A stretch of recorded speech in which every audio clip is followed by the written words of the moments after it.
उन्हें भूखा मरने पर मजबूर कर दिया। फिर सामाजिक तौर पर भी दखलंदाजी हो रही थी। अंग्रेज हमारे रीति रिवाजों को पिछड़ा बताकर उनमें बदलाव ला रहे थे और ईसाई मिशनरियों को खुली छूट दे दी गई थी। इससे लोगों में ये डर फैल गया कि अब उनका धर्म भी खतरे में है। तो बारूद का ढेर तो पूरी तरह तैयार था।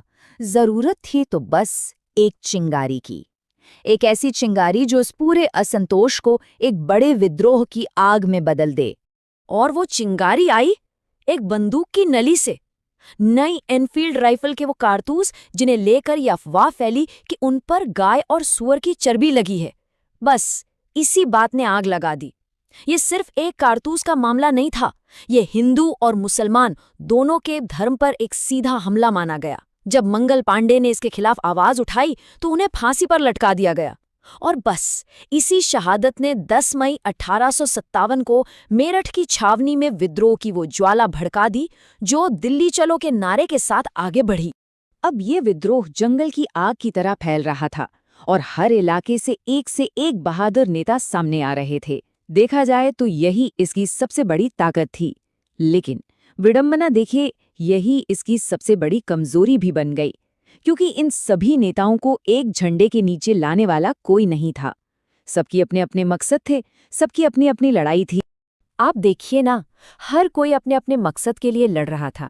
दिल्ली में बहादुर शाह जफर को मुगल सल्तनत की शान वापस चाहिए थी, तो झांसी में रानी लक्ष्मीबाई अपनी रियासत को बचाने के लिए लड़ रही थी। कानपुर में नाना साहब अपनी पेंशन और सम्मान वापस पाना चाहते थे।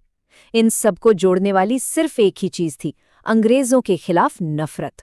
लेकिन अगर हम जीत गए तो उसके बाद देश कैसा होगा, इसका कोई ब्लूप्रिंट, कोई नक्शा किसी के पास नहीं था। तो फिर आखिर ऐसा क्या हुआ कि इतनी बड़ी बगावत के बावजूद अंग्रेजों को भारत से निकाला नहीं जा सका? चलिए अब इसकी असली वजहों को समझते हैं। असल में ये दो अलग अलग दुनियाओं की लड़ाई थी।